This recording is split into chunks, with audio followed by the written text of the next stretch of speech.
की शादी रायपुर में सुभाष के साथ 4 साल पहले हुई थी। सुभाष बहुत ही अड़ियल स्वभाव का था। सुभाष हर वक्त सुलेखा को ताने मारता कि 4 साल की शादी में अभी तक एक भी बच्चा उसने पैदा नहीं किया। सुलेखा बहुत दुखी रहने लगी। एक दिन सुभाष सुलेखा को छोड़कर चला गया। सुलेखा को पता चला कि सुभाष दूसरी शादी करके किसी और के साथ रहने लगा है। सुलेखा को कुछ समझ नहीं आया कि इतना बड़ा दुख लेकर वो अपनी माँ के पास कैसे जाए, क्योंकि उसकी बूढ़ी माँ पहले ही बीमार रहती थी। पर सुलेखा के पास कोई और चारा नहीं था। वो अपनी माँ के घर चली जाती है। सुलेखा बेटी, तू अचानक क्या हुआ और दामाद जी नहीं आए? माँ, वो मुझे छोड़कर चले गए। उन्होंने किसी और से शादी कर ली क्योंकि मैं उन्हें बच्चा नहीं दे पाई। सुलेखा रोने लगती है। उसका दुख देखकर जानकी सदमे में रहने लगती है। सुलेखा को 1-2 दिन ही आए हुए होते हैं। अचानक एक दिन काम करते हुए सुलेखा बेहोश हो जाती है। जानकी बराबर में रहने वाले हकीम को बुलाती है। आपकी बेटी मां बनने वाली है, ये पेट से है। क्या हकीम जी, मेरी बेटी मां बनने वाली है? सुलेखा, तू मां बनने वाली है बेटी। मां, मैं क्या करूं? मेरा जीवन एक ऐसे दोराहे पर आकर खड़ा हो गया है जिसमें पीछे मुड़ने का कोई फायदा नहीं। मुझे अब इस बच्चे के लिए खुद जिम्मेदारी संभालनी है। एक गर्भवती माँ का प्यार मेरे बच्चे को माँ बाप दोनों का प्यार देगा। सुलेखा के साथ जो भी गलत हुआ था वो उसको दोबारा याद नहीं करना चाहती थी। धीरे धीरे दिन बीतने लगे। सुलेखा को पैसों की जरूरत थी, इसलिए वो घरों में चौका बर्तन का काम करने लगी। सारा दिन घरों में काम करके वो थकी हारी घर लौटती थी। गर्भवती होने के कारण उसे काम करने में तकलीफ तो होती थी, पर उसे बच्चे के लिए मेहनत करनी थी। 9 महीने बाद सुलेखा एक बेटे को जन्म देती है। बेटे को देखकर सुलेखा की आंखों में खुशी के आंसू आ जाते हैं। बेटे के जन्म से मानो उसे जीने का सहारा मिल जाता है, पर सुलेखा की माँ उम्र और बीमारी के चलते बेटी का साथ नहीं निभा पाती। सुलेखा की माँ का देहांत हो जाता है। सुलेखा माँ के बिना अधूरी हो गई थी। सुलेखा ने दोबारा काम पर जाना शुरू कर दिया। अब वो बेटे सुमित को भी काम पर साथ ही लेकर जाती। एक दिन, सुलेखा, तुम ये छोटे बच्चे के साथ काम पर आती हो, सारा ध्यान तो तुम्हारा इसकी देखभाल में ही लगा रहता है। ऐसे तो तुम कोई काम नहीं कर पाओगी। तुम अपना हिसाब कर लो, कल से काम पर मत आना। अब मैं क्या करूं? मेरे सारे घर धीरे धीरे छूट गए, पैसे भी खत्म हो गए। मुन्ना, रो मत, मैं तेरे लिए अभी दूध लाऊंगी। सुलेखा बेटे को लेकर दूध लेने चली जाती है। भैया, थोड़ा सा दूध मिलेगा? मेरा बच्चा बहुत भूखा है। मुफ्त में तो मैं तुझे दूध नहीं दूंगा। हाँ, एक काम कर, वो जो दूध के बड़े डिब्बे रखे हैं ना, हाँ, वो सारे डिब्बे अच्छे से धो दे और बदले में अपने बच्चे के लिए दूध ले जा। सुलेखा सारे डिब्बे धो देती है और अपने बेटे सुमित को दूध पिलाती है। मुश्किल भरे दिनों में भी एक माँ ने अपना साहस नहीं खोया था। एक रात जब सुलेखा अपनी झुग्गी में सो रही होती है। अरे उठो उठो, सब बस्ती में आग लग गई है, झुग्गियों से बाहर आओ सब। अरे जल्दी उठो। सुलेखा, ओ बेटी सुलेखा, जल्दी से बाहर आ, झुग्गियों में आग लग गई है। अरे ये आग कैसे लगी? मैं कैसे झुग्गी से बाहर निकलूं? अरे मेरा बच्चा, मैं कैसे जाऊं इस झुग्गी से बाहर? दरवाजे पर तो आग है। ये चादर लपेट देती हूँ मुन्ना को। हाँ, ये ठीक रहेगा। सुलेखा जैसे तैसे सुमित को बचाते हुए झुग्गी से बाहर निकलने लगती है। तभी एक जली लकड़ी सुलेखा के मुंह पर गिर जाती है। सुलेखा अपनी परवाह किए बिना सुमित को झुग्गी से बाहर सुरक्षित ले आती है, पर सुलेखा का मुंह एक तरफ से आग की वजह से जल जाता है। सुलेखा के पास इतने पैसे नहीं थे कि वो अपने चेहरे का इलाज करवा पाए, इसलिए उसका चेहरा देखने में भद्दा हो जाता है। पर सुलेखा इस बात की बिल्कुल परवाह नहीं करती। उसे यही सुकून होता है कि उसने अपने बेटे की जान बचाई और भगवान की कृपा से उसके बेटे को कोई नुकसान नहीं पहुंचा। दिन बीतने लगते हैं।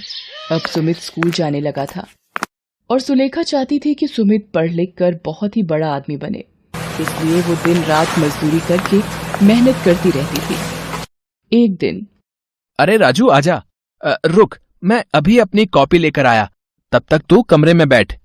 नहीं सुमित, तू मुझे कॉपी यहीं दे दे, मैं अंदर नहीं आ रहा। वो तुम्हारी माँ को देखकर मुझे बहुत डर लगता है और रात को नींद भी नहीं आती। उनका चेहरा बहुत ही डरावना है। अच्छा ठीक है राजू। अरे सुमित, तुम्हारा दोस्त राजू आया था, पर घर के अंदर क्यों नहीं आया? वो आपके डरावने और बदसूरत चेहरे से घबराता है। सिर्फ वही नहीं, मेरे सारे दोस्त आपका इतना खराब चेहरा देखकर डर जाते हैं, मानो किसी भूत को देख लिया हो। तभी मेरा कोई दोस्त मेरे घर आने के लिए हाँ नहीं बोलता। आपकी वजह से मुझे बहुत शर्मिंदगी महसूस होती माँ। पता नहीं मेरी जिंदगी में ऐसी माँ क्यों लिखी है। लोगों की माँ बहुत ही सुंदर होती है, पर मेरी माँ बदसूरत क्यों है? सुमित गुस्से में कमरे से चला जाता है। सुलेखा रोने लगती है, पर वो उस वक्त कुछ नहीं बोलती। समय ने अपनी चाल पकड़ी और सुलेखा की मेहनत से सुमित बड़ा होकर पढ़ लिखकर एक ऑफिस में नौकरी पर लग गया। सुलेखा को लगा कि शायद अब उसकी किस्मत के दिन पलटने वाले हैं। सुमित की नौकरी लग गई है और अब वो घर का खर्च भी उठाएगा और सुलेखा को आराम मिलेगा और वो बेटे का सुख भोग पाएगी। सुमित अपने ऑफिस की लड़की राशि, जिससे वो प्यार करता था, शादी कर लेता है। सुलेखा बेटे की खुशी की खातिर कुछ नहीं बोलती। एक दिन सुमित ऑफिस के काम से बाहर गया होता है। राशि अपनी कुछ सहेलियों को घर पर बुलाती है। माँ जी, आज मेरी कुछ सहेलियां लंच पर आ रही हैं। आप प्लीज उनके सामने अपना ये बदसूरत चेहरा लेकर बिल्कुल मत आना, वरना मुझे सबके सामने शर्मिंदा होना पड़ेगा। एक काम करो, आप अपना मुंह ढक लो, जिससे कि मेरी सहेलियों को आपका चेहरा नजर नहीं आएगा। आप जल्दी से सारा लंच बनाकर रख दो, तब तक मैं तैयार होकर आती हूँ। मेरी सहेलियां आने ही वाली होंगी। बेचारी सुलेखा कुछ नहीं बोलती और उदास मन से रसोई में खाना बनाने चली जाती है। दोपहर में राशि की सहेलियां लंच पर आती हैं और खाना खाने बैठती हैं। तभी सुलेखा वहां सब्जी का कटोरा लेकर आती है और वो जैसे ही एक लड़की को सब्जी देने लगती है। ये कौन है राशि? अरे ये मेरी नौकरानी है। अच्छा, तो खाना इन्होंने बनाया है? बहुत ही स्वादिष्ट खाना बनाया है आपने। अपने आप को राशि के मुंह से नौकरानी सुनकर सुलेखा घबरा जाती है और उसके हाथ से सब्जी लड़की के कपड़ों पर गिर जाती है। लड़की सुलेखा का मुंह देख लेती है और डर जाती है। उसकी चीख निकल जाती है। वो कहती है, कितना बदसूरत चेहरा, मुझे नहीं खाना इनके हाथ का खाना। फ्रेंड्स, आपने इनका चेहरा देखा है? अगर देखोगे तो 10 दिन तक सो नहीं पाओगे। अरे ऐसे कैसे तुम लोग जा सकती हो? खाना तो पूरा खाकर जाओ। नहीं नहीं, हमें अब भूख नहीं है। हम लोग अब चलते हैं। करा दी ना मेरी बेइज्जती।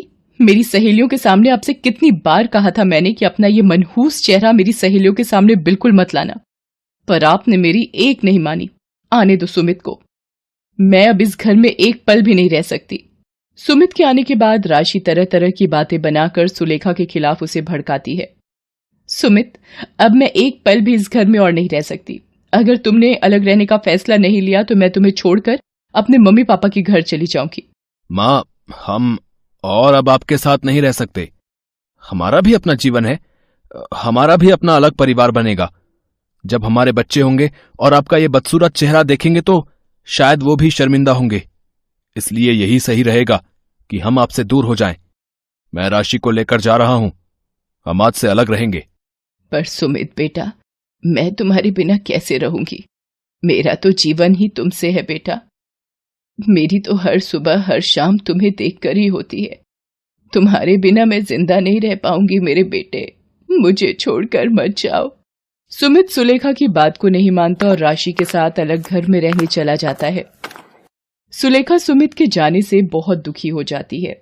सुमित के बिना जीवन काटना सुलेखा के लिए एक सजा थी। एक सुमित ही तो था जो उसके जीने की आस था।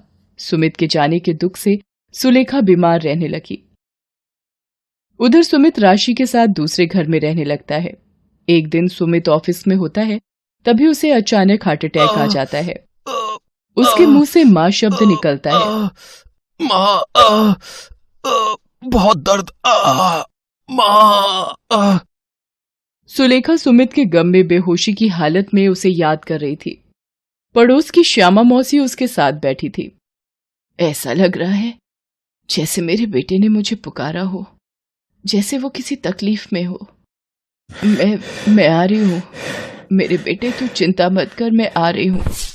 क्या हुआ सुलेखा? अरे ये तो बेहोशी की हालत में हो रही है और तेज बुखार भी है, लगता है इसे अस्पताल ले जाना होगा। श्यामा मौसी कुछ लोगों की मदद से सुलेखा को अस्पताल ले जाती हैं। वहां डॉक्टर सुलेखा का चेकअप करता है। तभी एक नर्स वहां आती है। डॉक्टर, एक इमरजेंसी केस आया है। कोई मिस्टर सुमित है, उनकी वाइफ मिसेस राशि उनके साथ हैं। मेरा बच्चा सुमित? डॉक्टर, पहले आप उन्हें देखो, मेरी चिंता मत करो। डॉक्टर सुमित को देखने लगता है। वो राशि से कहता है, देखिए, हमें जल्दी ही एक हार्ट की जरूरत है। इनका हार्ट पूरी तरह से डैमेज हो रहा है। अगर इनका हार्ट नहीं बदला गया तो इनकी जान भी जा सकती है। राशि रोने लगती है। सुलेखा उसे रोता हुआ देख लेती है। वो नर्स से कहकर राशि को अपने पास बुलाती है। राशि, रो मत बहू, मेरे होते हुए मेरे बच्चे पर आंच भी नहीं आ सकती, तुम चिंता मत करो। माँ जी, कहाँ से नया दिल मिलेगा? कौन देगा इतनी जल्दी? अगर सुमित को कुछ हो गया तो मैं जिंदा नहीं रह पाऊंगी माँ जी। राशि रोते हुए सुमित के पास चली जाती है। सुमित की तबीयत का सुनकर सुलेखा की तबीयत बिगड़ने लगती है। उसकी सांस फूलने लगती है। वो डॉक्टर से कहती है, डॉक्टर, मुझे पता है मैं अब नहीं बचूंगी। आप मेरा एक काम करना, मेरा ये दिल मेरे बच्चे को दे दो। मेरे सुमित को बचा लो डॉक्टर, मेरे सुमित को बचा लो।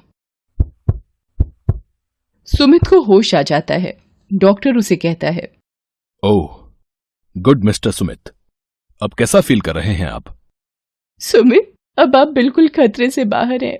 डॉक्टर ने कहा है आपको कुछ ही दिनों में छुट्टी मिल जाएगी। राशि, मुझे किसने बचाया? मुझे बताओ। मेरी जिंदगी पर उनका बहुत बड़ा एहसान है। सुमित, जब आपको अस्पताल लाया गया उस वक्त आपकी मां भी अस्पताल में थी। उनकी तबीयत बहुत ज्यादा खराब थी। उन्होंने जब आपके बारे में सुना, आज जो दिल आपके अंदर धड़क रहा है वो आपकी मां जी का है। मां, इतना बड़ा बलिदान मुझ पापी के लिए क्यों मां, क्यों? मुझे माफी मांगने का हक भी नहीं दिया मां। मेरी जिंदगी बचाने के लिए तुमने अपनी पूरी जिंदगी लगा दी मां। मुझे माफ कर दो मां, मुझे माफ कर दो। सुमित बेटा, तुम अपनी मां के बलिदानों का कर्ज जीवन भर नहीं चुका सकते। तुम अपनी मां के जिस चेहरे को बदसूरत कहते थे, उस चेहरे पर जले का निशान बचपन में तुम्हें आग से बचाते हुए सुलेखा को मिला था। वो खुद आग की चपेट में आ गई थी, पर तुम्हारी मां ने तुम्हें कुछ नहीं होने दिया। सुमित श्यामा मौसी की बात सुनकर बहुत रोता है। राशि भी अपने किए पर बहुत दुखी थी। सुमित गंगा घाट पर मां की अस्थियों को प्रवाहित करता है और हाथ जोड़कर क्षमा मांगता है। सुलेखा ने एक बात ये साबित कर दी थी कि एक मां का कर्ज बच्चे आजीवन नहीं चुका सकते।